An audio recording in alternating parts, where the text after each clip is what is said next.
இத்தனையும் தேராத எதையும் நாடாத அத்தனையும் பெற்றவள் காமராஜா எங்கள் காமராஜா மலர்களின் நடுவிலே ஒரு ரோஜா மக்களின் மத்தியிலே காமராஜா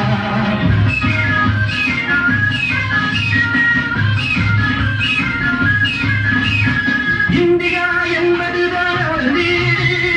இந்திய மக்கள் எல்லாம் அவர் பிள்ளை ரகுபதி ராகவராஜாராம் பதித்த பாவன நீதாராம் ரகுபதி ராகவராஜாராம் பதித்த பாவன சீதாராம் ரகுபதி ராகவராஜாராம் பதித்த பாவன சீதாராம் இந்தியா என்பதுதான் அவர் வீடு இந்திய மக்கள் நமது பிள்ளை கண்ணும் கருத்துடனே காக்கும் மரத்துடனே கண்ணும் கருத்துடனே காக்கும் மரத்துடனே என்னும் தலைவர்